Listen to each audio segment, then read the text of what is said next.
صلى الله عليك يا مولاتي يا فاطمة الزهراء يا سيدتنا ومولاتنا،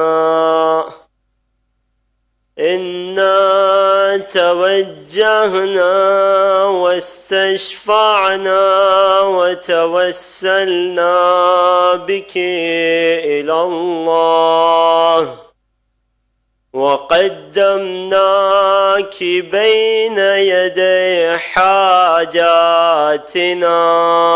اپنی اپنی حاجتوں کو دل میں رکھتے ہوئے مل کر پڑھیں گے. یا وجیہۃ عند اللہ اشفعی لنا عند اللہ. ما شاء اللہ لا حول ولا قوة الا باللہ العلی العظیم. اعوذ باللہ السمیع العلیم من الشیطان اللعین الرجیم. بسم اللہ الرحمن الرحیم. الحمد لله الذي خلقنا في أمة الذي فاز رتبته إلى قاب قوسين وأكرمنا بولاية وصيه الذي ردت له الشمس مرتين وجاهد بالسيفين وصلى إلى القبلتين وشرفنا بحب الزهراء أم السبطين وجعلنا من الباكين على مصاب الحسن والحسين والتسعة من ذرية الحسين الذين من بكى عليهم رجح حسناته أعمال الثقلين. ثم الصلاة والسلام والتحية والإكرام على أشرف الكونين رحمة للدارين جد الحسنين مولى الكونين أعني أبا القاسم محمد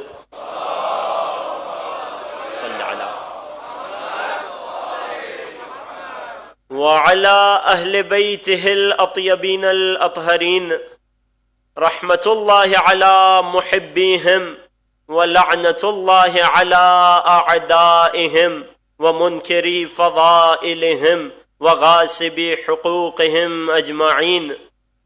أما بعد فقد قالت سيدتي ومولاتي الصديقة الكبرى الراضية المرضية المعصومة المحدثة العليمة بنت رسول الله صلى الله عليه وآله: أيها الناس اعلموا أني فاطمة. درود پڑھیے محمد و آل محمد پر. صلی علی. عزیزان محترم، محبان دختر رسول خدا،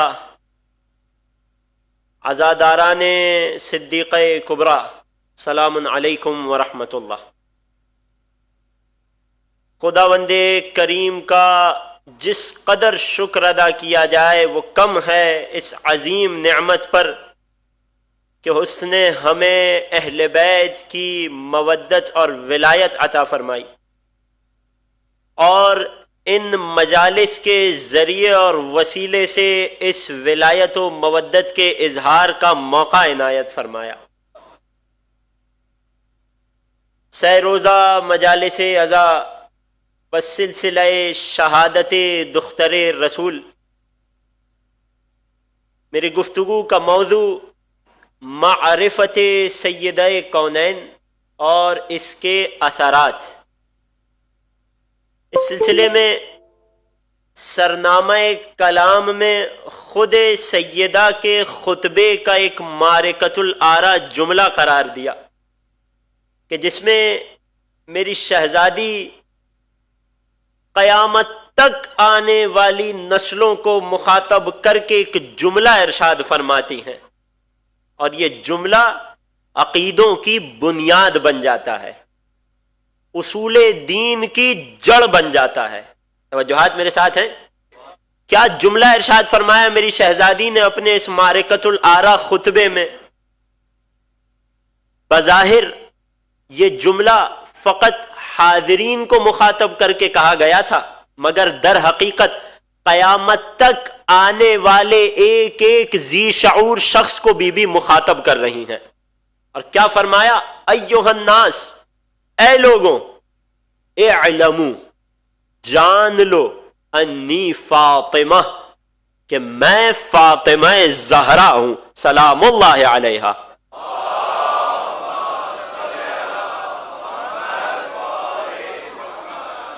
میرا آپ سے بہت بنیادی سا سوال ہے کہ کیا وہاں موجود افراد کو بی بی کا اسم مبارک معلوم نہیں تھا؟ یقیناً اس جگہ پر موجود ایک ایک شخص بی بی کے اسم گرامی سے واقف تھا۔ پھر جب بی بی یہ جملہ ارشاد فرما رہی ہیں تو مراد کیا ہے؟ میری شہزادی کہنا کیا چاہ رہی ہیں؟ اعلموا انی فاطمہ، اے لوگوں جان لو کہ میں فاطمہ ہوں۔ در حقیقت شہزادی قیامت تک آنے والی نسل انسانی کو اپنی معرفت کی دعوت دے رہی تھی کہ اے لوگوں اگر معرفت حاصل کر سکو تو کرو، اگر پہچان سکو تو پہچان لو کہ میں فاطمہ ہوں۔ توجہات میرے ساتھ ہیں؟ اسی جملے کو سرنامہ کلام بناتے ہوئے، بی بی کے اس امر کا امتثال کرتے ہوئے، اس حکم کی پیروی کرتے ہوئے کہ جس میں بی بی نے ہم سب کو اپنی معرفت حاصل کرنے کا حکم دیا ہے، اس موضوع میں ہم وارد اور داخل ہو رہے ہیں۔ توجہات میرے ساتھ ہیں تو ایک مرتبہ مل کر شہزادی کی عظمت پر درود پڑھ دیجئے۔ صلی علی محمد۔ یہاں سب سے پہلا اور بنیادی سوال یہ اٹھتا ہے کہ ہم سیدہ کو کیوں پہچانیں؟ ہم شہزادی کی معرفت کو کیوں حاصل کریں؟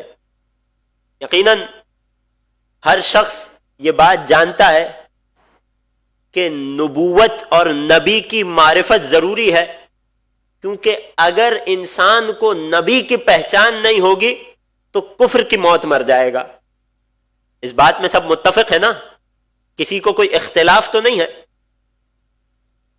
ایک قدم اور آگے بڑھتے ہیں، اس حقیقت پر بھی تمام عالم اسلام کا اتفاق ہے، فریقین کی کتب میں یہ حدیث موجود ہے کہ جس طرح نبوت اور نبی کو جانے اور پہچانے بغیر مر جانا کفر کی موت مر جانا ہوتا ہے، اسی طرح امام وقت کو پہچانے بغیر مر جانا جہالت کی موت کہلاتا ہے۔ فریقین کی کتب میں یہ حدیث موجود ہے، من مات ولم یعرف امام الزمانہ مات میتۃ جاہلیہ۔ ارے جو اپنے وقت کے امام کو پہچانے بغیر، اس کی معرفت حاصل کرے بغیر اس دنیا سے چلا جائے تو جہالت کی موت مر گیا۔ یہاں تک میرے ساتھ آ گئے؟ سوال یہ اٹھتا ہے کہ پھر سیدہ کی معرفت حاصل کرنا کیوں کر ضروری ہے؟ نبوت کو پہچاننا ضروری ورنہ موت کفر کی موت، امامت کو پہچاننا ضروری ورنہ جہالت کی موت، سیدہ کو پہچاننا کیوں کر ضروری ہے؟ اللہ اکبر۔ توجہات میرے ساتھ ہیں؟ سبب یہ ہے کہ جب تک انسان سیدہ کو نہ پہچان لے، توجہات میرے ساتھ ہیں؟ ایک جملہ آپ کی سماعتوں کے حوالے کرنا چاہ رہا ہوں، جب تک انسان سیدہ کی معرفت حاصل نہ کر لے، جب تک انسان شہزادی کونین کو نہ پہچان لے، تب تک حقیقت میں نبوت اور امامت کی معرفت ممکن ہی نہیں ہے۔ اگر کوئی انسان کائنات میں یہ دعویٰ کر رہا ہے کہ میں نبوت کی معرفت رکھتا ہوں، نبی کو پہچانتا ہوں، لیکن سیدہ کو نہیں پہچانتا، اپنے دعوے میں جھوٹا ہے۔ اگر کوئی شخص یہ گمان کر رہا ہے کہ میں امامت کی معرفت رکھتا ہوں لیکن سیدہ کو نہیں پہچانتا، اپنے دعوے میں جھوٹا ہے۔ کیوں؟ کیونکہ سیدہ کونین ذات کا نام ہے کہ جو نبوت اور امامت کے درمیان کی کڑی ہے۔ بات پہنچ رہی ہے؟ یعنی اگر نبوت کو امامت سے کوئی شے ملاتی ہے تو وہ میری شہزادی کونین ہے. لہذا جب تک میری بیوی کی معرفت حاصل نہ ہو جائے تب تک نہ عقیدہ نبوت کمال پر پہنچ سکتا ہے، نہ عقیدہ امامت مکمل ہو سکتا ہے. اور اسی حقیقت کی طرف حدیث قدسی نے بھی اشارہ کیا، یا محمد لولاک لما خلقت الافلاک، اے میرے پیارے حبیب اگر آپ نہ ہوتے تو میں آسمانوں کو خلق نہ کرتا، یعنی کائنات کو نہ بناتا. اے خدا بات واضح ہے.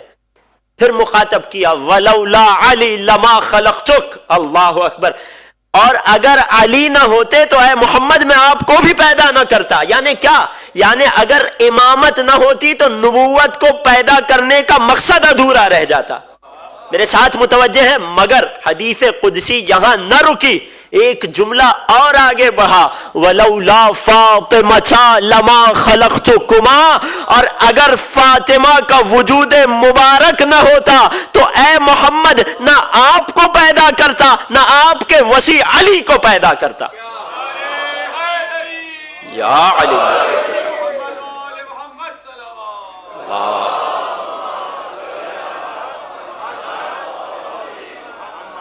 توجہات میرے ساتھ ہیں؟ معرفت کے حوالے سے کسی منزل پر لے جانا چاہ رہا ہوں.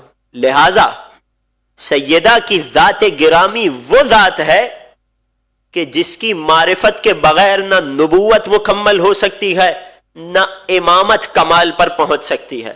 کیوں؟ کیونکہ سیدہ وہ ہستی ہیں، وہ ذات گرامی ہیں کہ جو نبوت اور امامت کے درمیان مرکز ہیں. اللہ اکبر.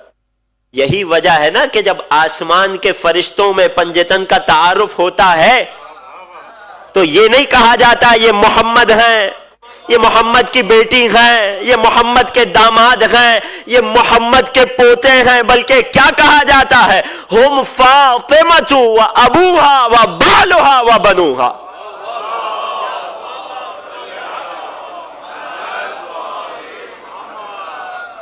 لہذا سیدہ کی ذات گرامی مرکز نبوت و امامت ہے. جس نقطے پر نبوت اور امامت دونوں جمع ہو جائیں اسے سیدہ کہا جاتا ہے. اللہ اکبر. لہذا نبوت اور امامت کے عقیدے کو کمال تک پہنچانے کے لیے، یا دوسرے الفاظ میں کفر اور جہالت کی موت سے بچنے کے لیے ضروری ہے کہ انسان سیدہ کونین کی معرفت کو حاصل کرے.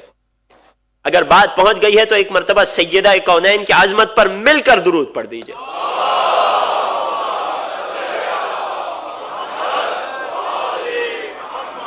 جب بات یہاں تک آ پہنچی کہ سیدہ کی معرفت کس قدر ضروری ہے، اس کے بغیر چارہ نہیں ہے، تو ذرا گفتگو کو ایک منزل آگے بڑھاتے ہیں. سوال یہ ہے کہ معرفت کہتے کس چیز کو ہیں؟ بنیادی طور پر لغوی معنی تمام بزرگان جانتے ہیں. معرفت یعنی پہچاننا، علم یعنی جاننا، معرفت یعنی پہچاننا. مراد کیا ہے سیدہ کو پہچاننا؟ علماء فرماتے ہیں کہ معرفت کے بنیادی طور پر 3 مرحلے ہیں. سب سے پہلا مرحلہ بنیادی معرفت، یا جسے تاریخی معرفت کہا جائے. یعنی کیا؟ کسی ہستی کے نام، نسب، تاریخ ولادت، تاریخ وفات، ان ایام، ان باتوں، ان اشیاء سے واقف ہو جانا، ان اشیاء کو جان لینا. یہ معرفت کا سب سے بنیادی اور پہلا مرحلہ ہے.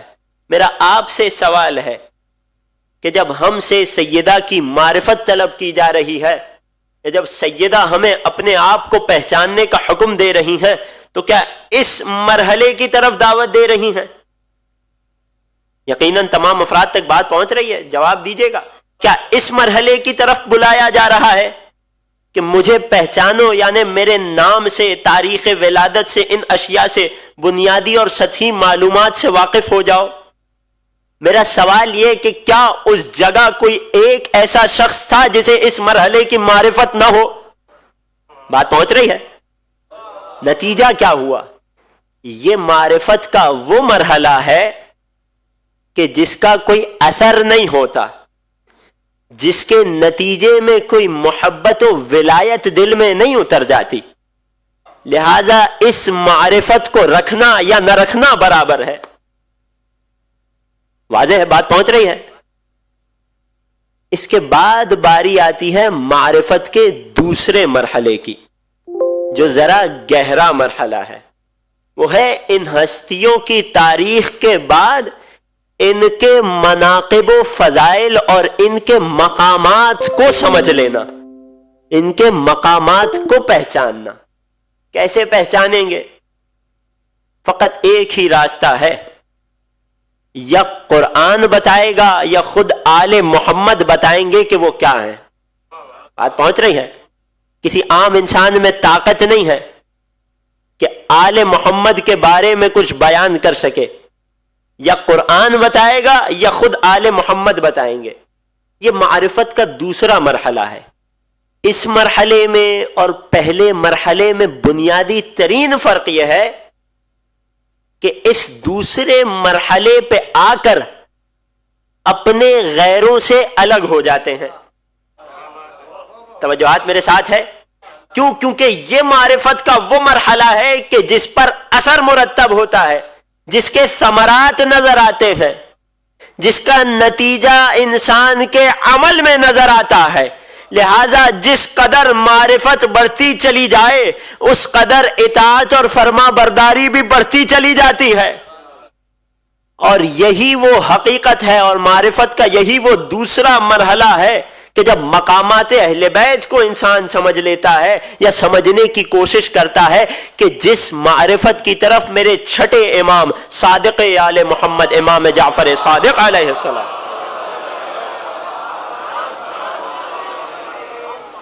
یہ معرفت کا وہ مرحلہ ہے کہ جس کی طرف میرے چھٹے امام نے ارشاد فرمایا۔ کیا فرمایا؟ لا يقبل اللہ عملا الا بالمعرفہ۔ خدا کسی کے عمل کو ہرگز قبول نہیں کرے گا مگر اس کا عمل قبول ہوگا کہ جس کا عمل معرفت سے ملا ہوا ہوگا۔ پھر فرماتے ہیں فَإِذَا عَرِفَ دَلَّتْهُ مَعْرِفَتُهُ عَلَى الْعَمَلِ۔ جب کسی انسان کو معرفت حاصل ہو جاتی ہے، ہم ان مجلسوں میں آ کر بیٹھتے ہیں، کس عقیدے اور کس نیت سے بیٹھتے ہیں کہ اہل بیت کی معرفت میں اضافہ ہو جائے۔ یقیناً ایسا ہی ہے، خدا سے دعا کرتے ہیں خدا ہمیں اہل بیت اطہار اور خصوصاً ان ایام کے صدقے میں شہزادی کونین کی معرفت کا کچھ حصہ نصیب فرما دے۔ پہچانے کیسے کہ آیا ہماری معرفت میں اضافہ ہوا یا نہ ہوا؟ میرے چھٹے امام نے پیمانہ دے دیا، معیار بتا دیا۔ فرماتے ہیں فَإِذَا عَرِفَ دَلَّتْهُ مَعْرِفَتُهُ عَلَى الْعَمَلِ۔ جب کوئی انسان پہچان لیتا ہے، جب اسے معرفت حاصل ہو جاتی ہے تو یہ معرفت اسے عمل تک پہنچاتی ہے۔ اللہ اکبر، اللہ اکبر۔ اگر کسی کو پہچاننا ہو کہ اس مجلس کے صدقے میں میری معرفت میں اضافہ ہوا تو دیکھے کہ میرے عمل میں کتنی بہتری آئی، میرا عمل ان ہستیوں کے کس قدر قریب تر ہو گیا۔ جیسے جیسے عمل میں بہتری آتی چلی جائے خدا کا شکر ادا کرتا چلا جائے کہ میری معرفت میں اضافہ ہوتا چلا جا رہا ہے۔ اللہ اکبر۔ جس طرح معرفت کے بغیر عمل مقبول نہیں ہے، اسی طرح عمل کے بغیر معرفت بھی کسی کام کی نہیں ہے۔ اور یہ فیصلہ میرے چھٹے امام کر گئے۔ نتیجہ کیا ہوا؟ توجہات میرے ساتھ ہے؟ آخری شخص تک معرفت کا یہ دوسرا مرحلہ وہ مرحلہ ہے کہ جس کے نتیجے میں عمل نظر آتا ہے، اتباع آ جاتی ہے، اطاعت آ جاتی ہے۔ جس انسان کو اہل بیت کی معرفت کا یہ دوسرا مرحلہ حاصل ہو جائے، نتیجے میں وہ اہل بیت کی سیرت پر چلنے لگتا ہے، ان کے منہج اور ان کی مرضی کے مطابق اپنے عمل کو ڈھال دیتا ہے۔ توجہات میرے ساتھ ہیں؟ لہذا جیسے جیسے یہ معرفت بڑھتی چلی جاتی ہے، اہل بیت کی اتباع، پیروی اور فرما برداری بڑھتی چلی جاتی ہے۔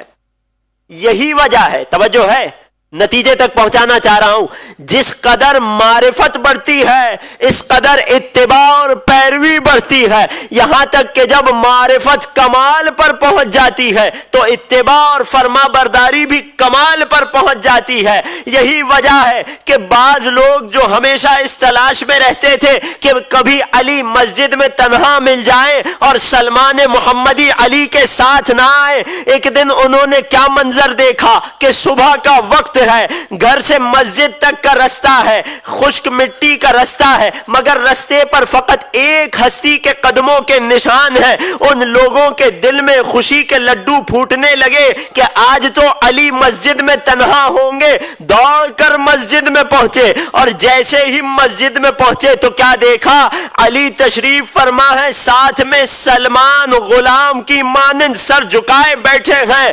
ارے علی کو دیکھ کر سلام کیا، سلمان کو دیکھ کر سوال کیا۔ توجہ ہے، سوال کیا کیا؟ انزلت من السماء، اے سلمان اگر آپ رستے سے مسجد میں آتے تو آپ کے نقش قدم ہوتے، ہم نے دیکھا رستے میں ایک ہستی کے نقش قدم ہے۔ انزلت من السماء، اے سلمان کیا آسمان سے اترے ہیں؟ جواب ملا لا بل کلما رأیتہ قدم سیدی و مولایا وضع علی الارض، ارے جیسے جیسے میں اپنے مولا علی کو دیکھتا گیا، رستے میں جس جگہ علی قدم رکھ کر اٹھا دیتے، سلمان اس جگہ پر ہو بہو اپنا قدم رکھ دیتا۔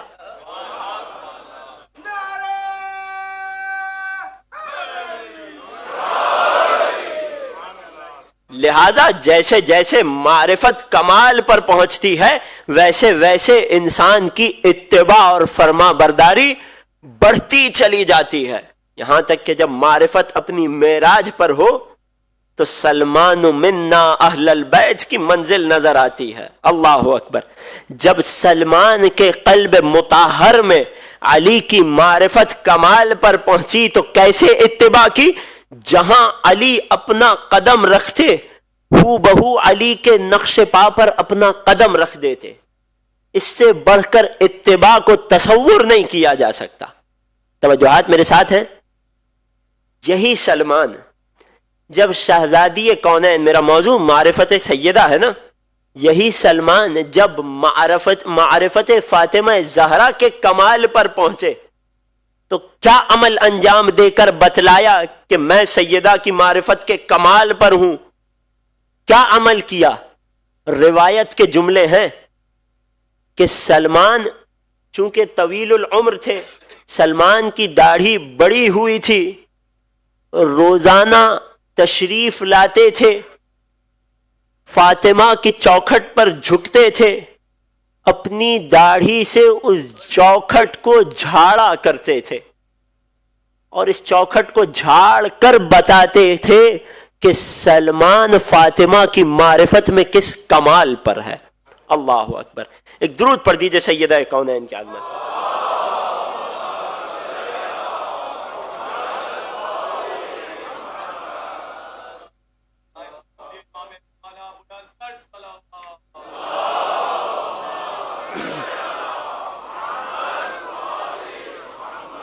توجہات میرے ساتھ ہیں عزیزوں؟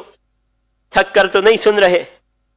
یہ معرفت کا دوسرا مرحلہ ہے کہ جس کے ساتھ ساتھ اتباع اور پیروی آتی ہے، اور جیسے جیسے یہ معرفت کا درجہ بڑھتا چلا جاتا ہے ویسے ویسے ایمان کا درجہ بھی بڑھتا چلا جاتا ہے۔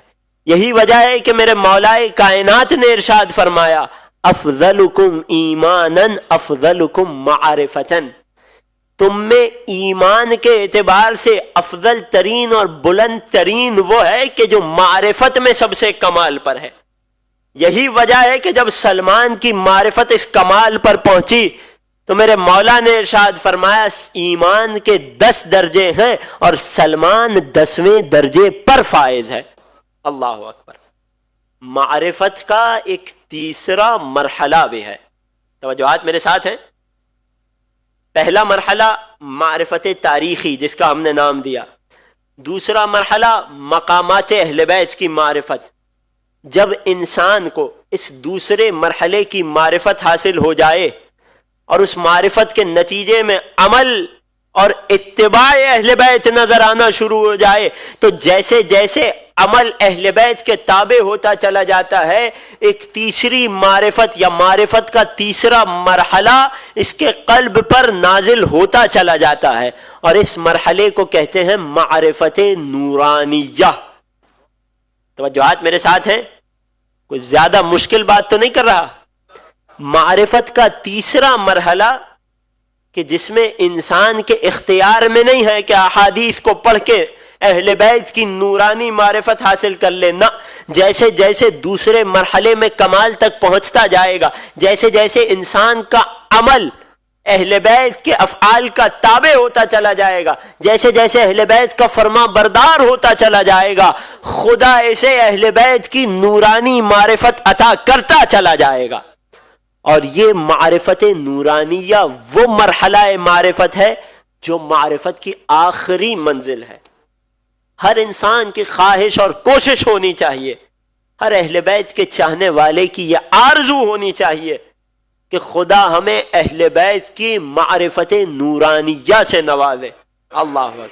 یہ کون سی معرفت نورانیہ کہ جس کے بارے میں امیر المؤمنین کسی غیرے سے بات بھی نہیں کرتے تھے، اگر بات کی کلام فرمایا تو سلمان و ابو ذر کو بٹھا کر فرمایا، اور کیا فرمایا؟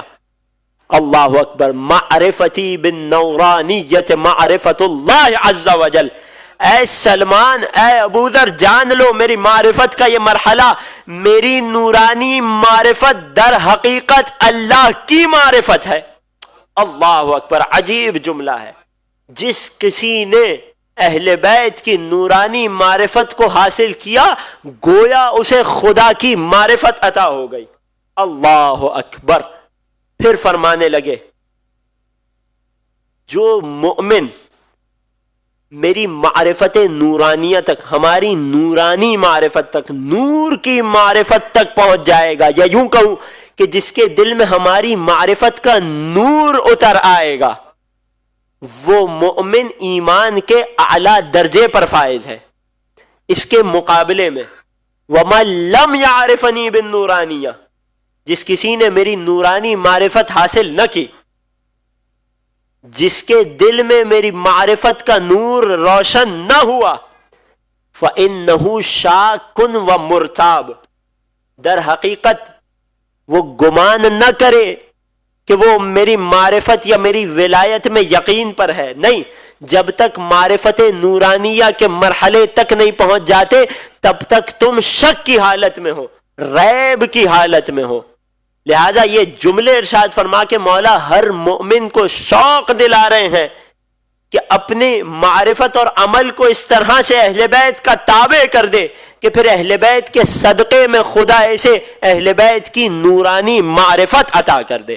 ایک درود پڑھ دیجئے محمد و آل محمد کے آگے۔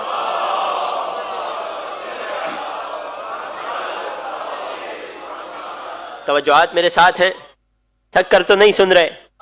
ذرا گفتگو کو ایک منزل اور آگے بڑھایا جائے۔ ہمارا یہاں جمع ہونے کا مقصد دوسرے مرحلے کی معرفت ہے کہ ہم سیدہ کونین کے مقامات عالیہ کو سمجھنے کی کوشش کریں۔ یقیناً عقل سیدہ کے کمالات کی حقیقت کو درک نہیں کر سکتی، لیکن کوشش کرنا ہماری ذمہ داری ہے۔ جیسے جیسے معرفت میں اضافہ ہوتا چلا جائے ہماری ذمہ داری یہ ہے کہ ہمارے عمل میں بھی بہتری آتی چلی جائے تاکہ ہمیں سیدہ کونین کی معرفت نورانیہ حاصل ہو جائے، سیدہ کونین کے نور کی معرفت حاصل ہو جائے۔ توجہات میرے ساتھ ہیں؟ میں باقاعدہ اپنے موضوع سے جڑتا چلا جا رہا ہوں۔ آپ تمام سے گزارش ہے کہ مل کر ایک درود پڑھ دیجئے محمد و آل محمد۔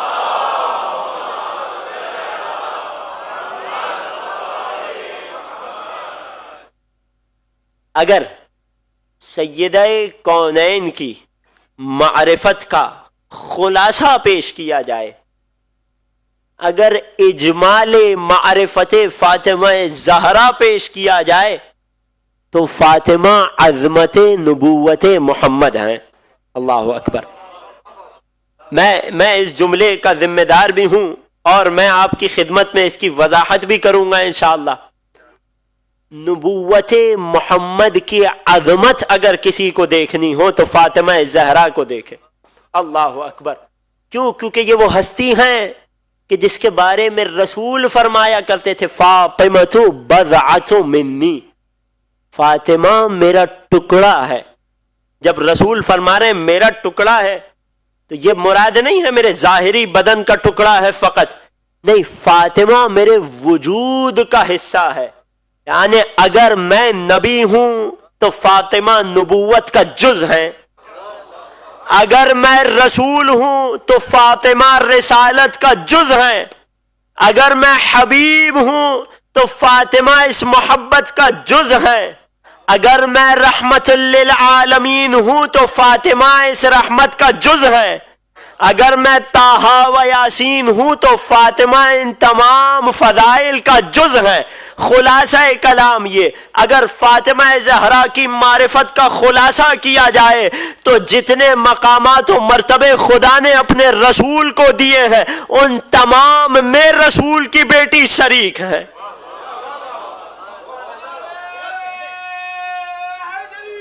یا علی مشکل. یہاں تک کہ اس عجیب انداز سے رسول نے اپنی شہزادی کا تعارف فرمایا، فاطمۃ بضعۃ منی، فاطمہ میرا حصہ ہے. مگر یہاں زبان رسالت خاموش نہ ہوئی، بیان آگے بڑھا، وروحی التی بین جنبی.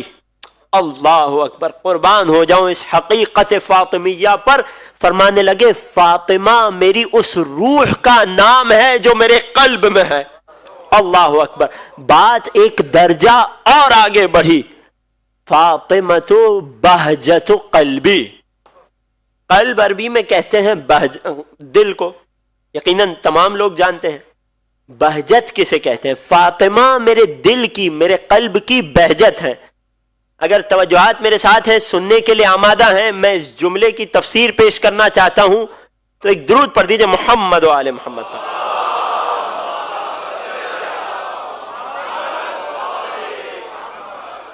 ابھی خلاصہ معرفت کی بات ہو رہی ہے، ابھی تفصیلی معرفت کی بات نہیں آئی ہے. توجہات میرے ساتھ ہیں عزیزوں. فاطمۃ بہجۃ قلبی، فاطمہ میرے قلب، میرے دل کی بہجت ہے. اللہ اکبر. اس ایک حدیث میں سیدہ کے مقام کو سمجھنے کے لیے یہ لازم ہے کہ پہلے انسان قلب مصطفیٰ کی حقیقت کو جانے. کیوں؟ کیا کہا جا رہا ہے؟ فاطمہ میرے قلب کی بہجت ہے.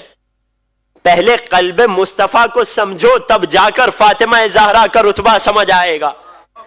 آئیے قلب مصطفیٰ کا رتبہ خود قرآن سے، خدا کی لاریب کتاب سے پوچھتے ہیں. کون سا قرآن؟ وہ قرآن کے جس کے بارے میں خود اس کتاب میں ارشاد ہوا، بسم اللہ الرحمن الرحیم، ولا رطب ولا یابس الا فی کتاب مبین. ارے اس کتاب مبین میں ہر خشک و تر کا علم رکھ دیا گیا ہے. کیا قرآن کہ جس کے بارے میں ارشاد ہوا. توجہ میرے ساتھ ہے. فاطمہ بہجت قلبی، اس حدیث کی تفسیر پیش کرنے کی کوشش کر رہا ہوں. کون سا قرآن کہ جس کی حقیقت کے بارے میں ارشاد ہوا، لو انزلنا هذا القرآن على جبل لرأيته خاشعا متصدعا من خشیت اللہ. اگر ہم اس قرآن کو ایک مضبوط پہاڑ پر نازل کر دیتے تو اے رسول آپ دیکھتے کہ وہ پہاڑ اس قرآن کے وزن کو برداشت نہیں کر پاتا، خدا کے خوف اور خشیت سے ریزہ ریزہ ہو جاتا. یعنی قرآن اس قدر وزنی شے ہے کہ مضبوط ترین پہاڑ بھی اس قرآن کا بوجھ برداشت نہیں کر سکتا. توجہات میرے ساتھ ہیں. اس قرآن کا بوجھ کس ہستی نے برداشت کیا؟ اللہ اکبر. کسی منزل تک لے جانا چاہ رہا ہوں. وہ قرآن کے جسے مضبوط پہاڑ تک برداشت نہ کر سکے، اس کے بارے میں خدا قرآن میں ارشاد فرماتا ہے، انہ لقرآن مبین نزل به روح الامین علی قلبک لتکون من المنذرین. اے رسول یہ خدا کا قرآن مبین ہے کہ جسے جبرائیل امین لے کر نازل ہوئے. کہاں لے کر اترے؟ کس شے پر یہ قرآن نازل ہوا؟ فرمایا علی قلبک. اے رسول یہ قرآن آپ کے قلب مقدس پر اترا. توجہات میرے ساتھ ہیں؟ قرآن کی کیا صفت ہے کہ اگر مضبوط پہاڑ پر اتر جاتا تو پہاڑ اس قرآن کے بوجھ کو برداشت نہ کر پاتا، ریزہ ریزہ ہو جاتا. میرے نوجوان میرے ساتھ ہیں؟ وہ قرآن کے جس کا بوجھ مضبوط ترین پہاڑ برداشت نہ کر پائے، وہ قرآن اتارا جا رہا ہے قلب محمد مصطفیٰ پر. اللہ اکبر، اللہم صلی علی.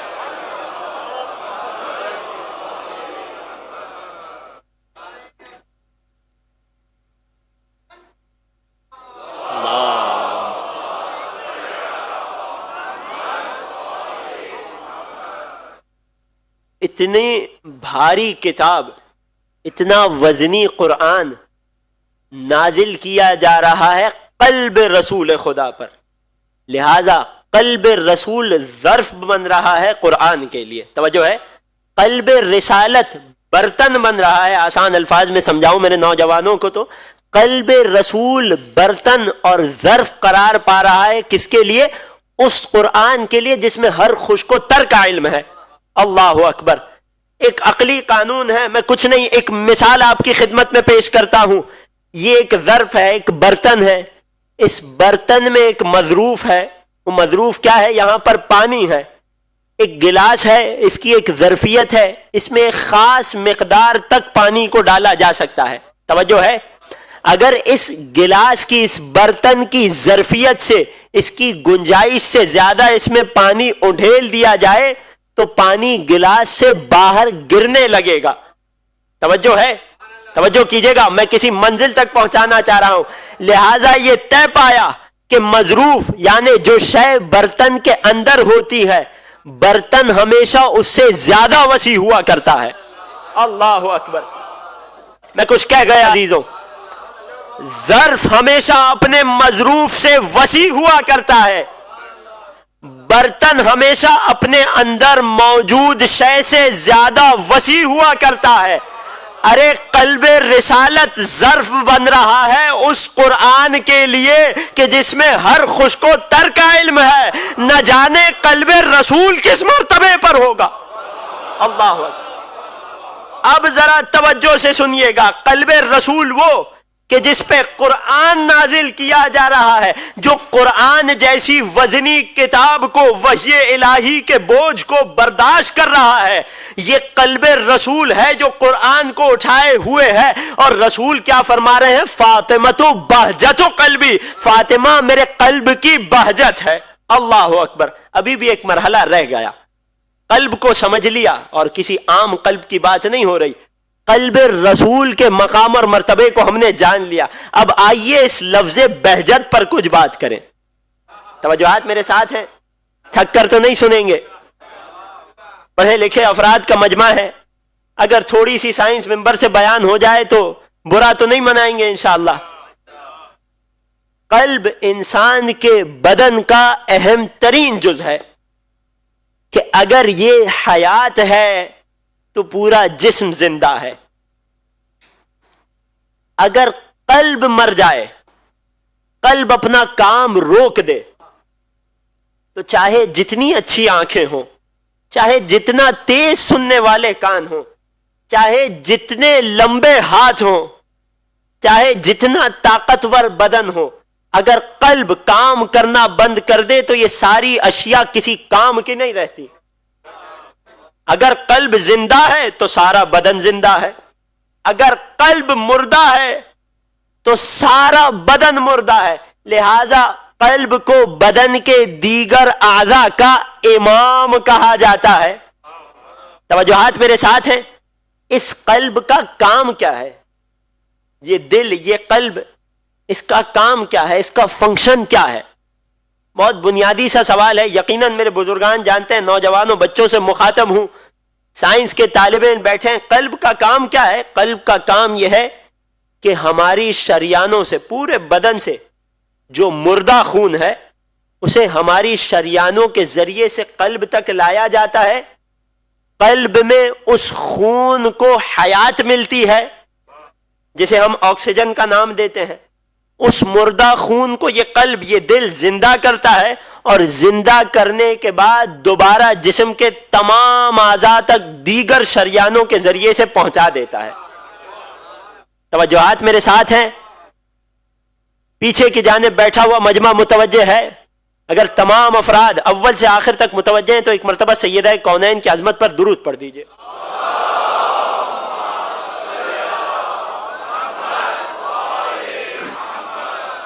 قلب کا کام کیا ہے؟ پورے جسم کے مردہ خون کو اس مرکز پر جمع کیا جاتا ہے اور یہاں سے اس مردہ خون کو حیات ملتی ہے اور پھر دوبارہ یہ پورے جسم میں پھیل جاتا ہے۔ توجہ کیجئے گا، عربی زبان کی فصاحت و بلاغت کا عالم یہ ہے کہ جب یہ خون مردہ ہوتا ہے تو اس کا ایک مختلف نام ہوتا ہے، جب یہ خون زندہ ہو کر دوبارہ بدن میں دوڑنے لگتا ہے تو اس کا ایک مختلف نام ہوتا ہے، اور جس مرحلے میں جو اہم ترین مرحلہ ہوتا ہے کہ جب دل کے مرکز میں مردہ خون کو زندگی مل رہی ہوتی ہے، اس کیفیت میں جو خون ہے اس کا ایک مختلف نام ہے۔ توجہ ہے عزیزوں؟ قلب کا، بدن کا اہم ترین جز، بدن کا اہم ترین حصہ ہمارا قلب، کہ جس میں مردہ خون کو زندہ کیا جاتا ہے، اس قلب کا بھی مرکزی ترین نقطہ، اہم ترین حصہ وہ کہ جب مردہ خون زندہ ہو رہا ہوتا ہے، توجہ ہے، اس عالم میں خون کو بہجت کہا جاتا ہے۔ اللہ اکبر۔ اس عالم میں خون کو مہجت کہا جاتا ہے کہ جب دل مردہ خون کو زندگی دے رہا ہوتا ہے، مردہ خون زندگی پا رہا ہوتا ہے، اس مردگی سے نکل کر حیات تک آنے کے عمل کو مہجت خون کہا جاتا ہے۔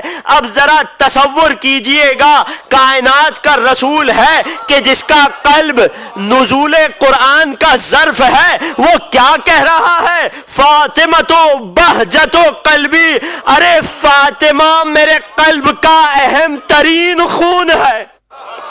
اللہ اکبر۔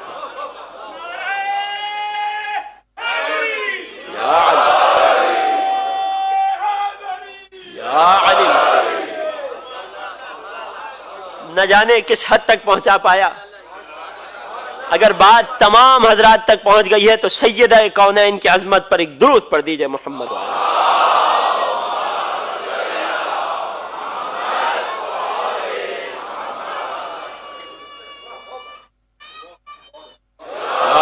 مشکل فاطمہ مہجت قلبی۔ اللہ اکبر۔ اگر انسان کے جسم میں قلب سے زیادہ اہم ترین عضو کوئی ہوتا، اگر انسان کے قلب میں مہجت نامی خون سے زیادہ اہم اور قیمتی کوئی خون ہوتا تو یقیناً رسول اپنی شہزادی کو اس سے تشبیہ دیتے۔ اللہ اکبر۔ اگر رسالت کا کمال جہاں تک تصور کیا جا سکتا ہے وہاں تک فاطمہ زہرا کو پہنچایا جا رہا ہے۔ اللہ اکبر۔ یہی وجہ ہے نا کہ میرے 11ویں امام حسن عسکری علیہ السلام،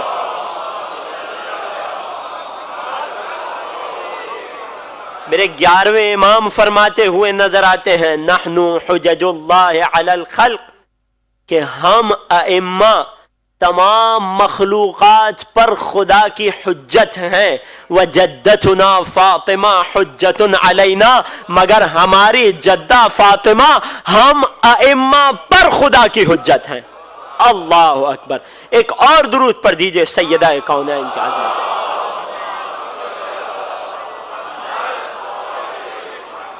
لہذا سیدہ کونین کی معرفت کا خلاصہ اگر پیش کیا جائے تو سیدہ جزو رسالت ہیں۔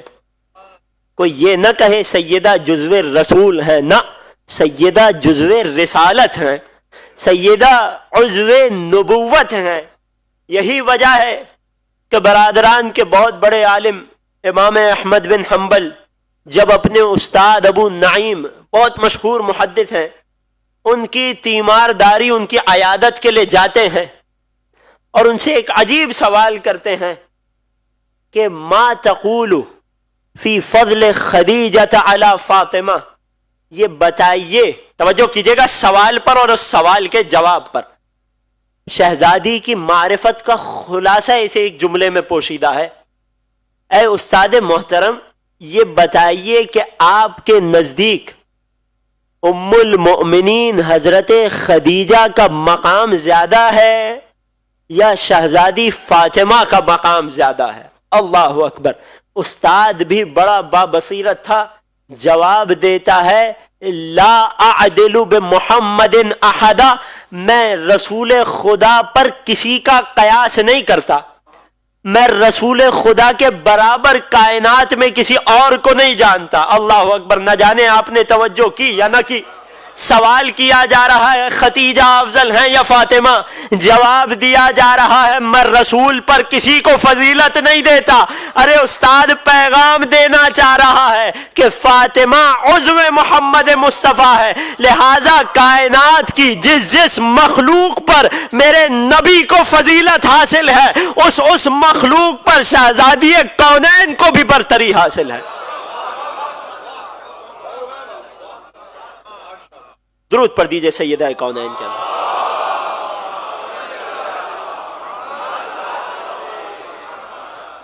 یہی وجہ ہے نا کائنات کے رسول کہ جو کائنات کی افضل ترین خلقت ہے، جو کائنات کی افضل ترین ہستی ہیں، جن جن ہستیوں پر انہیں فضیلت حاصل ہے، ان تمام مخلوقات پر اللہ نے میری شہزادی کو برتری دی ہے۔ دلیل فقط یہی ایک جملہ، فاطمۃ بضعۃ منی۔ اللہ اکبر! کیا عظیم حدیث ہے یہ سیدہ کے مناقب کے باب میں۔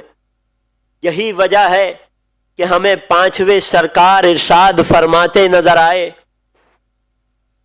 ہماری جدہ فاطمہ وہی واللہ مفروضۃ الطاعہ۔ اللہ اکبر! میری جدہ فاطمہ زہرا کی اطاعت واجب کر دی گئی، کس پر؟ علی الجن والانس والطیر والملائکۃ والوحوش والسماوات والارضین۔ ارے میری جدہ کی اطاعت تمام جنوں پر، تمام انسانوں پر، تمام چرند و تمام پرند پر، تمام آسمانوں تمام زمینوں پر۔ الغرض یہ کہ دنیا میں جہاں کہیں کسی خلقت کا تصور کیا جا سکتا ہے، یا الفاظ کو بدل دوں، کائنات میں جتنی ایسی مخلوقات ہیں کہ جن پر رسول کی اطاعت فرض تھی، ان تمام پر سیدہ کونین کی فرما برداری کو بھی واجب قرار دے دیا گیا۔ اللہ اکبر!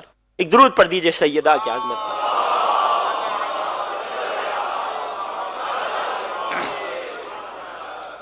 یہ سیدہ کونین کی معرفت کا اجمال ہے، یہ خلاصہ معرفت ہے۔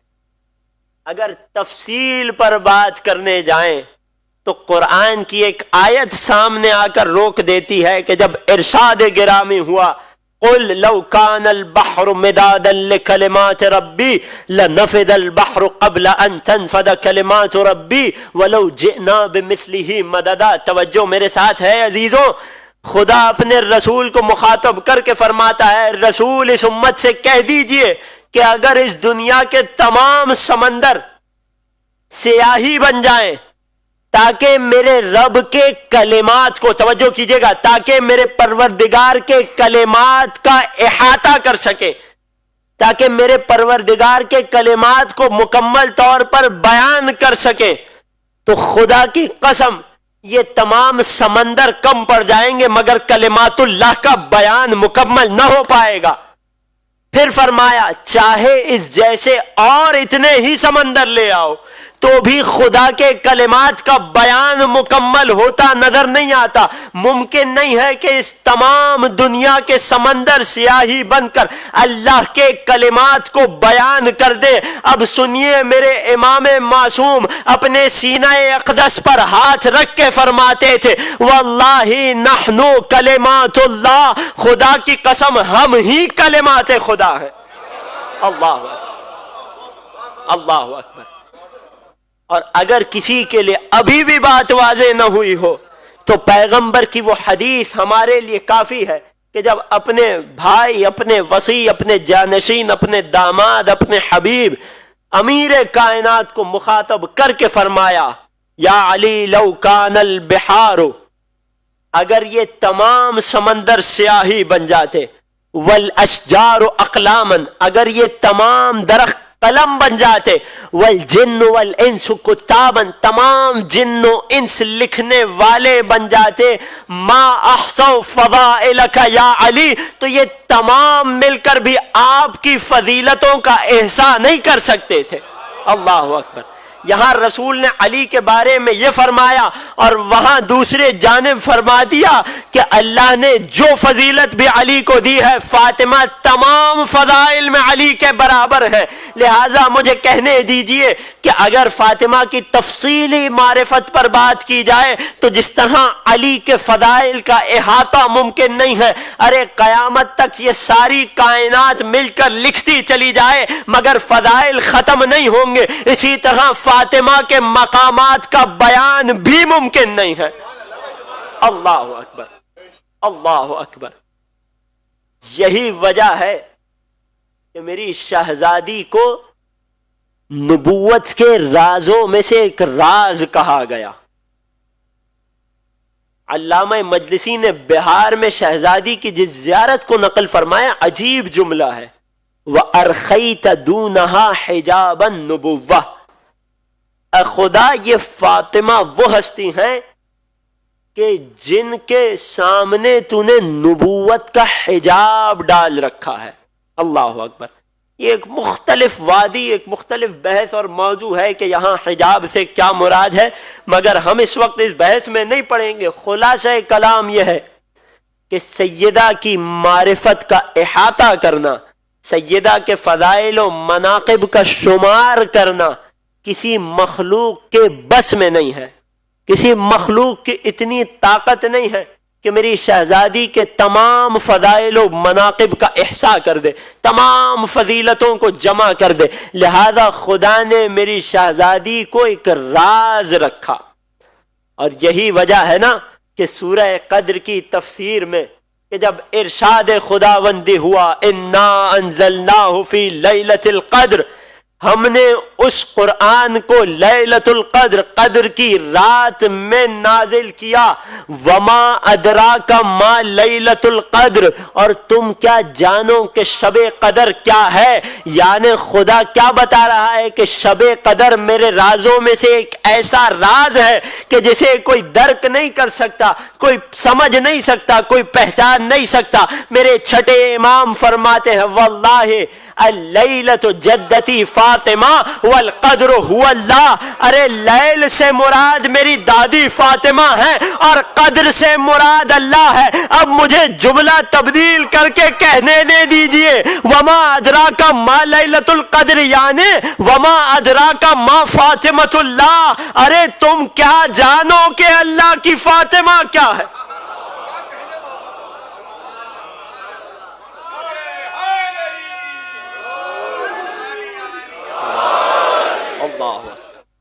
وما ادراک ما لیلۃ القدر، تم کیا جانو کہ اللہ کی فاطمہ کیا ہے؟ کیوں؟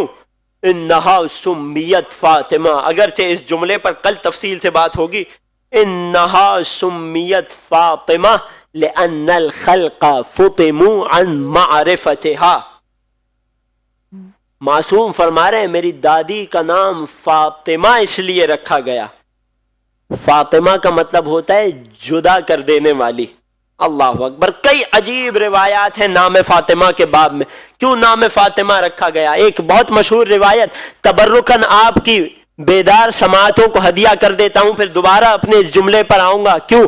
لأنہا فطمت وشیعتها من النار، میری جدہ کا نام فاطمہ یعنی رکاوٹ بن جانے والی اس لیے رکھا گیا کیونکہ میری شہزادی اپنے شیعوں اور نار جہنم کے درمیان رکاوٹ بن جائیں گے۔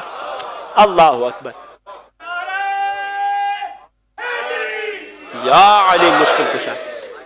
جہاں لفظ فاطمہ کو رکھنے کے مختلف راز بیان کیے گئے، وہیں ایک راز یہ بھی بیان کیا گیا، انہا سمیت فاطمہ لأن الخلق فطموا عن معرفتها، میری جدہ کا نام فاطمہ اس لیے رکھا گیا کیونکہ مخلوق کو ان کی معرفت سے جدا رکھا گیا ہے، مخلوق کو ان کی معرفت سے پرے رکھا گیا ہے، مخلوق کے لیے ممکن ہی نہیں ہے کہ ان کی معرفت کے کمال تک پہنچ سکے، ان کی حقیقت کو درک کر سکے۔ اللہ اکبر۔ فاطمہ کا نام فاطمہ اس لیے رکھا گیا کیونکہ یہ شہزادی اپنے شیعوں اور نار جہنم کے درمیان رکاوٹ بن جائیں گی۔ اللہ اکبر۔ اس بات کی تفصیل کیسے میری شہزادی رکاوٹ بنیں گی، بات آ گئی تو عرض کر رہا ہوں، تیسری مجلس میں انشاءاللہ آخری مجلس میں اس بات کی تفصیل بیان ہوگی، کیسے روز قیامت میری شہزادی اپنے شیعوں اور نار جہنم کے درمیان رکاوٹ بن جائیں گے۔ اللہ اکبر۔ ایک اور سبب روایت میں ملتا ہے، لأنہا فطمت من الدنس، شہزادی کا نام فاطمہ اس لیے رکھا گیا کیونکہ شہزادی کو ہر قسم کی برائی، ہر قسم کی نجاست، ہر قسم کی پلیدی سے جدا رکھا گیا ہے۔ اللہ اکبر۔ یہ میری شہزادی ہیں۔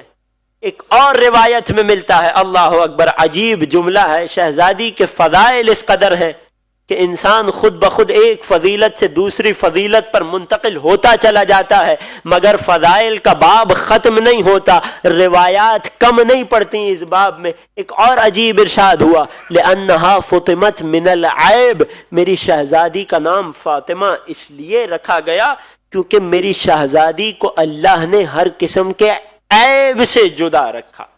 اللہ اکبر۔ شہزادی جسمانی و روحانی ہر اعتبار سے کمال پر تھی۔ اگر کائنات میں کسی بھی جہت سے، کسی بھی طریقے سے، کسی بھی صورت سے کسی خاتون کے لیے کسی کمال کو تصور کیا جا سکتا ہے تو وہ میری شہزادی میں موجود تھا۔ یہی وجہ ہے کہ پیکر حسن و جمال، کائنات کے رسول، کہ جن کے حسن و جمال کا عالم یہ تھا کہ جب حدیث کسا کے واقعے میں رسول چادر اوڑھ کر بستر فاطمہ پر آرام فرما رہے ہیں تو کیا فرمایا؟ شہزادی نے اپنے بابا کا تعارف کیسے کیا؟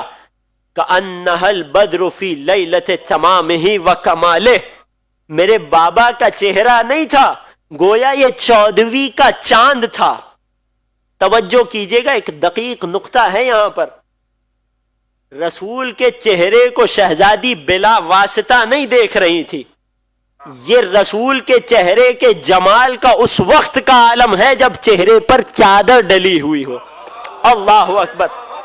وہ رسول کہ جس کا چہرہ چادر کے اندر سے اس قدر حسین و جمیل لگتا ہے کہ 14ویں کا چاند لگتا ہے، اگر وہ فاطمہ کے حسن کے بارے میں کچھ بیان کرتے ہیں تو کیا فرماتے ہیں؟ لو کان الحسن جسما لکانت فاطمہ، خدا کی قسم اگر کائنات کا تمام حسن و جمال مل کر کوئی جسامت اختیار کرتا تو وہ فاطمہ زہرا کی ہستی ہوتی۔ اللہ اکبر۔ اس قدر کمال پر ہیں، ہر جسمانی اور روحانی اعتبار سے میری شہزادی کمال پر فائز تھی۔ مگر یہاں میرا آپ سے ایک سوال ہے، ایک طرف شہزادی کے حسن و جمال پر یہ روایت مل رہی ہے، دوسری طرف ایک اور حدیث ملتی ہے کہ جہاں فاطمہ کی حالت اور کیفیت پر فقط 6 کلمات بیان کیے گئے ہیں، اور وہ 6 کلمات شہزادی کی تمام مصیبتوں کا خلاصہ ہیں۔ ایک طرف حسن و جمال کا یہ عالم، توجہ رکھ کے سنیے گا، ایک طرف حسن و جمال کا یہ عالم کہ اگر تمام حسن و جمال کسی صورت میں آتا تو وہ فاطمہ کی صورت ہوتی، دوسری جانب میرے 5ویں امام اپنی جدہ ماجدہ کی حالت اور کیفیت کو بیان کرتے ہوئے فرماتے ہیں، وَهِيَ مَا زَالَتْ بَعْدَ أَبِيهَا مُعَصَّبَةَ الرَّأْسِ، ارے میری دادی فاطمہ اپنے بابا کے جانے کے بعد کس کیفیت میں تھی؟ 6 کلمات. پہلا کلمہ معصبۃ الراس، زخمی سر کے ساتھ. اللہ. ناحلۃ الجسم، وہ سیدہ کہ جس کے حسن و جمال کا یہ عالم تھا. آپ نے حدیث میں سنا. میرے 5ویں امام دوسری کیفیت کیا بتاتے ہیں؟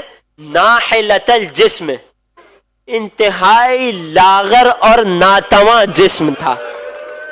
اللہ اکبر. ذرا سیدہ کی عمر مبارک کو بھی اپنے ذہنوں میں رکھیے گا.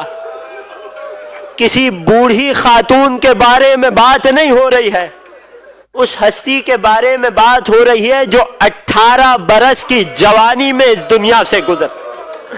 اجرکم علی الزہرا، ایام شہادت فاطمہ زہرا. اس ہستی کو پرسا دینے آئے ہیں کہ جو خود اپنے تمام بچوں کی مجلس میں پرسا لینے آتی. میرا دل کہتا ہے کہ کیونکہ میری شہزادی اپنے تمام بیٹوں کی مجلس میں آتی ہے، حق یہ بنتا ہے کہ جب سیدہ کی مجلس ہو تو تمام ائمہ تشریف لائے. اجرکم علی الزہرا. پہلی کیفیت، رونے میں نہ شرمانا. سیدہ کی مصیبت بہت بڑی مصیبت. یہ وہ مصیبت ہے کہ جس میں آل محمد چیخ مار کر رویا کر. ایک جملہ کہہ دوں، یہ وہ مصیبت ہے کہ جس میں علی جیسا صابر امام چیخ مار کر روتا.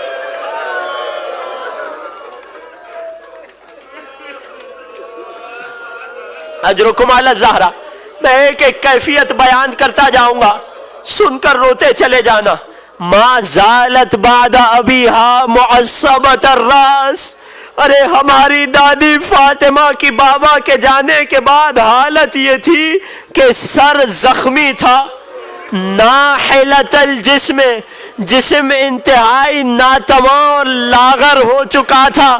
منحدۃ الرکن، ارے ہماری دادی کی کمر جھک چکی تھی. کائنات میں کوئی ایک 18 برس کا جوان دکھا دو کہ جس کی کمر جھکی ہوئی.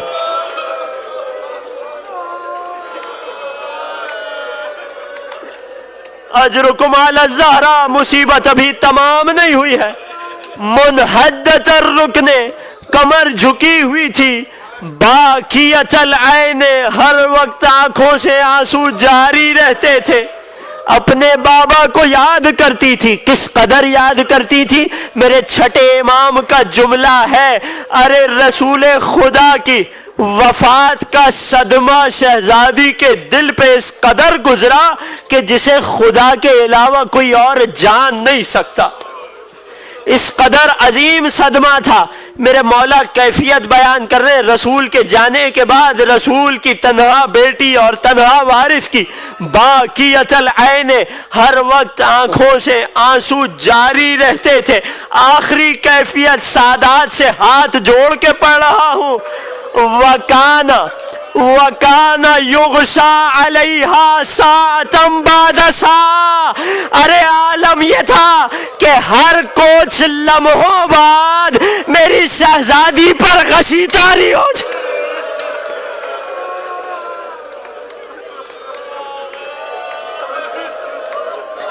اجرکم علی الزہرا، اجرکم علی اللہ.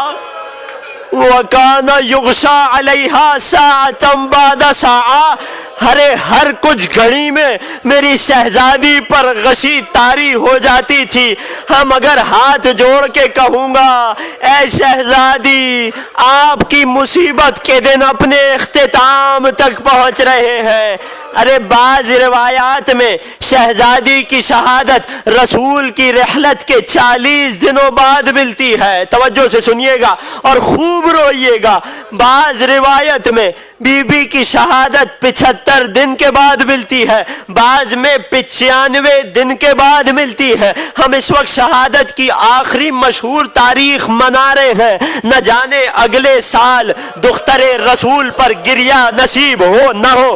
دل کھول کے رسول کو ان کی بیٹی کا پرسہ۔ میں ایک جملہ آپ کی سماعتوں کے حوالے کرنا چاہتا ہوں، سن کر محسوس کر کے روئیے گا۔ سیدہ کی کیفیت کیا ہے آپ جانتے ہیں، کمر جھکی ہوئی ہے، ہر وقت آنکھوں سے آنسو جاری ہے، پیشانی زخمی ہے، پہلو زخمی ہے، زخمی پہلو سے ہاتھ نہیں ہٹتا۔ میں نوجوانوں سے کہتا ہوں آج گھر جا کے تحقیق کرنا، ارے جس کے پہلو پہ چھوٹا سا زخم آ جائے اسے سانس لینے میں کس قدر تکلیف۔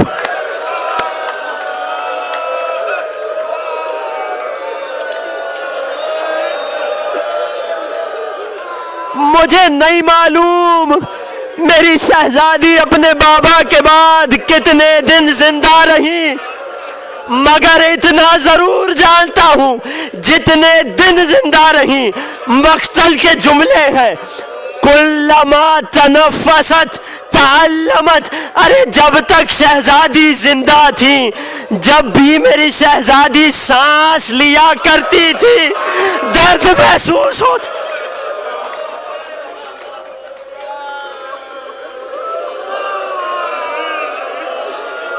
ہر سانس پہ درد محسوس۔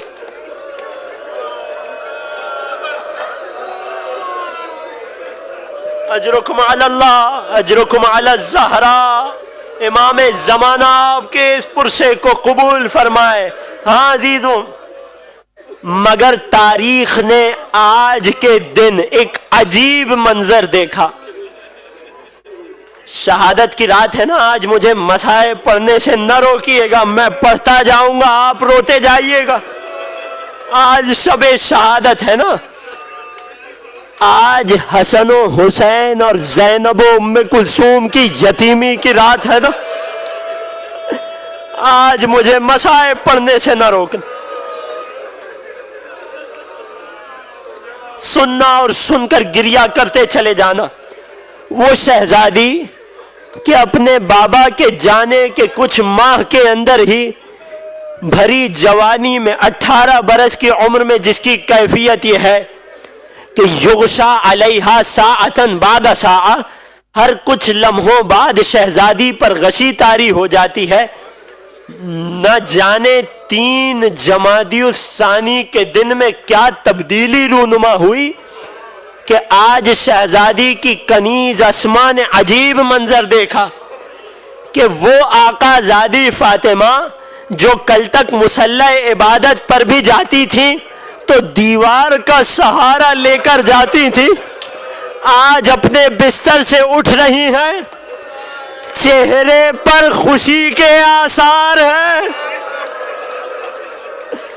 اسماء نہیں جانتی تھی کہ آج رات شہزادی نے اپنے بابا کو خواب میں دیکھا، رسول اپنی بیٹی کو بلا رہے تھے، اے فاطمہ تم سب سے پہلے مجھ سے عامل ہوگی۔ اجرکم علی اللہ، اجرکم علی الزہرا۔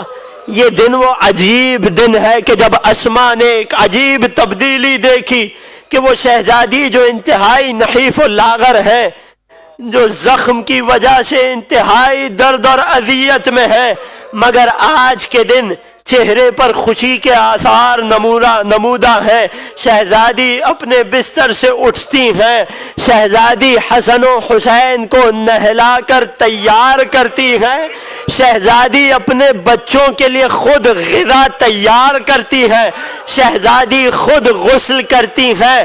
مقتل کے جملے ہیں وَلَبِسَتْ أَطْهَرَ ثِيَابِهَا، شہزادی نے اپنا سب سے بہترین لباس پہنا، شہزادے حسن اور حسین سے کہا کہ بیٹا حسنین جاؤ اور قریش والوں کے گھر چلے جاؤ، جاؤ اور مدینے والوں کے گھر چلے جاؤ، جاؤ ہمارے کسی قرابت دار کے گھر چلے جاؤ، کچھ دیر گھر سے باہر نکل جاؤ۔ اور ایک مرتبہ مولائے کائنات کے لیے نماز کا وقت ہوا، مولائے کائنات مسجد نبوی کی طرف چلے ہیں۔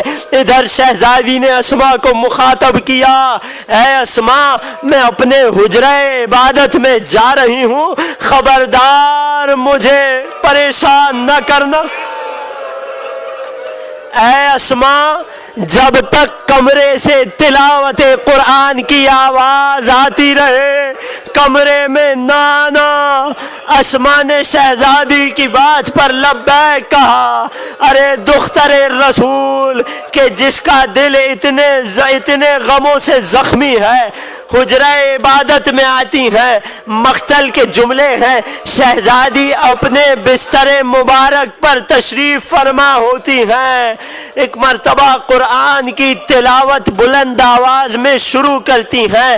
اسما بیان کرتی ہیں کہ کچھ دیر گزرتی جاتی ہے، تلاوت کی آواز میں کمی آتی چلی جاتی ہے، یہاں تک کہ ایک وقت ایسا آیا اب مجھے حجرے سے تلاوت کی آواز نہیں۔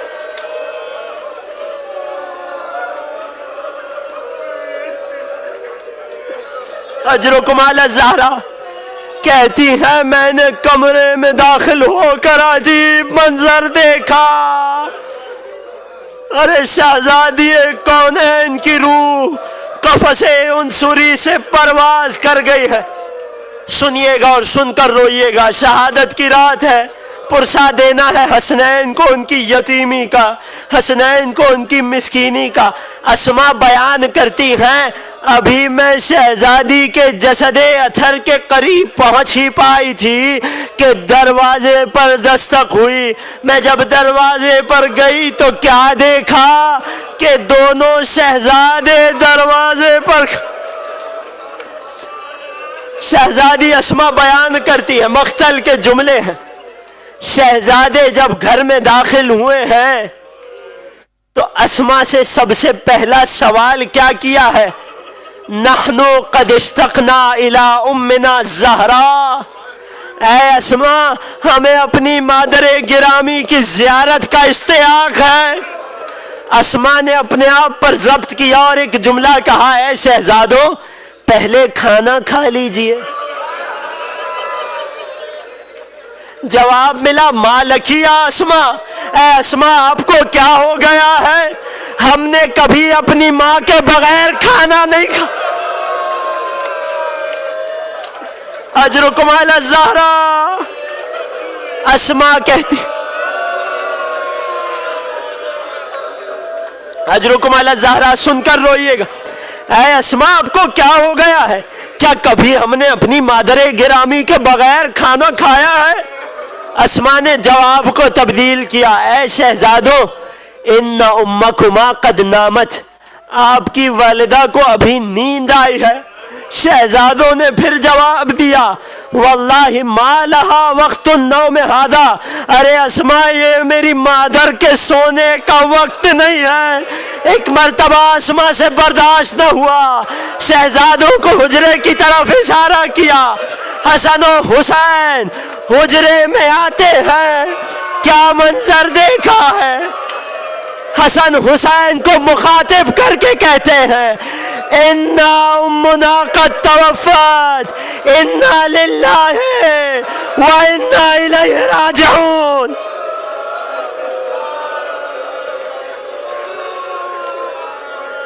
اجرکم علی الزہرا اجرکم علی اللہ۔ مقتل کے عجیب جملے ہیں، عجیب جملے ہیں، اگر یہ جملے نہ پڑھوں گا خیانت ہوگی، مجھے معاف کرنا، کچھ دیر اور سننا، شب شہادت ہے۔ مقتل کے جملے یہ ہیں کہ شہزادے حسین تو اپنی مادر گرامی کے جسد سے جدا نہ ہو سکے، شہزادے حسن دوڑ کر مسجد نبوی میں اپنے بابا کے پاس آتے ہیں۔ مقتل کے جملے سننا، امام علی محراب عبادت کے پاس کھڑے تھے، قیام کی حالت میں تھے جب شہزادے حسن نے آ کر جملہ کہا، یا ابانا ان امنا قد توفیت، اے بابا اب ماں فاطمہ زہرا اس دنیا میں نہ رہی، ذرا سننا وہ علی کے جو فاتح خیبر و خندق تھا، مقتل کے جملے ہیں، برداشت نہ کر سکا، فوقع علی الارض، علی منہ کے بل مسجد نبوی کی زمین پر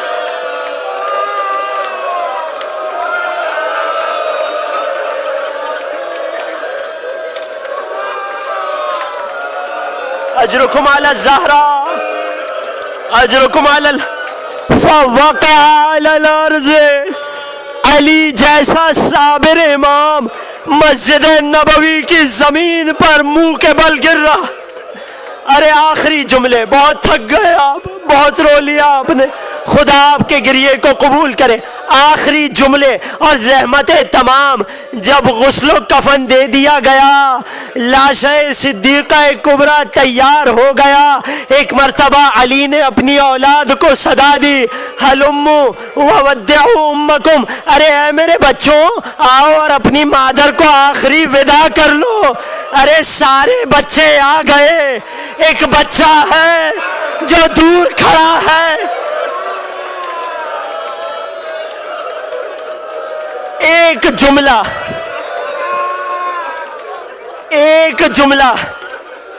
بچہ اپنی ماں کے جنازے کے قریب آنا نہیں چاہتا، بس ایک جملہ کہتا جاتا ہے، کلمینی یا اماں، اے ماں اپنے حسین سے بات کیجیے۔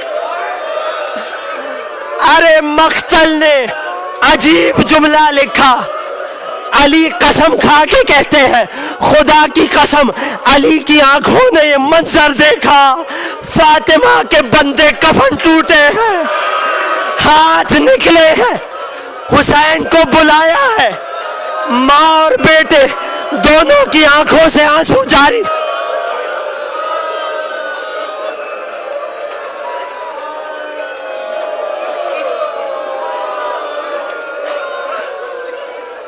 جبرائیل امین نازل ہوئے، یا علی فرق بین فاطمہ و ولدہا، اے علی فاطمہ اور حسین میں جدائی کیجئے ورنہ آج قیامت آ جائے گی۔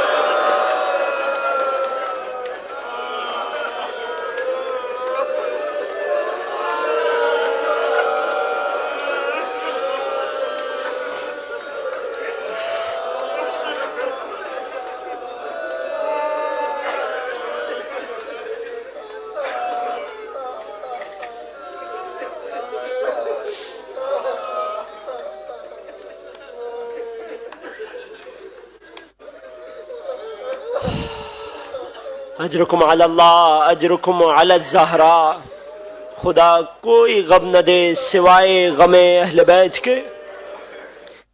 وَسَيَعْلَمُ الَّذِينَ ظَلَمُوا آلَ مُحَمَّدٍ أَيَّ مُنْقَلِبٍ يَنْقَلِبُونَ۔ یا الہی بحق فاطمہ وَأَبِيهَا وَبَعْلِهَا وَبَنِيهَا والسر المستودع فیہا، اے پالنے والے ہمارے اس پرسے کو، اس عبادت کو اپنی بارگاہ میں قبول و منظور فرما۔ بار الہ ہمارے قلوب کو سیدہ کونین کی معرفت سے منور فرما۔ بار الہ سیدہ کی سیرت طیبہ کو سمجھ کر اس پر عمل کرنے کی توفیق عنایت فرما۔ بار الہ ہم سب کے صغیرہ و کبیرہ گناہوں کو معاف فرما۔ ہم سب کو روز محشر سیدہ کونین کی شفاعت نصیب فرما۔ جو پریشان حال ہیں ان کی پریشانیوں کو دور فرما۔ جو مومنین فرش عزا پر بیٹھے ہیں، دل میں حاجتیں لے کر آئے ہیں، اس فرش عزا کے صدقے میں، اس مقدس جگہ کے صدقے میں، ان مومنین کی آنکھوں سے بہنے والے ان مقدس آنسوؤں کے صدقے میں تمام مومنین کی حاجتوں کو قبول فرما۔ بار الہ ان مجالس میں جس کسی نے جس طرح بھی دام درہم قدم سخن حصہ لیا، تمام کی زحمتوں کو قبول فرما، تمام کو اجر جزیل عنایت فرما، ہمارے مرحومین کی مغفرت فرما، ان کے درجات میں بلندی عنایت فرما، انہیں جوار معصومین میں جگہ عنایت فرما۔ سب سے بڑی آرزو، سب سے بڑی دعا، منجی بشر، منتقم کربلا، فرزند زہرا، قائم آل محمد کے ظہور میں تعجیل فرما، اور ہمیں ان کے خاص آوان و انصار میں شمار فرما۔ ربنا تقبل منا انك انت السميع العليم وتب علينا انك انت التواب الرحيم بجاہ محمد وآلہ الطیبین الطاہرین۔ آپ تمام سے گزارش ہے اپنی جگہ تشریف فرما رہیے گا، انتظامیہ کو چند اعلانات کرنے ہیں۔ بسم اللہ الرحمن الرحیم۔ مولانا شیخ حافظ محمد ارتضیٰ نجفی قبلہ اور تمام مجتہدین و علماء کرام کی صحت و سلامتی کے لیے بآواز بلند صلوات۔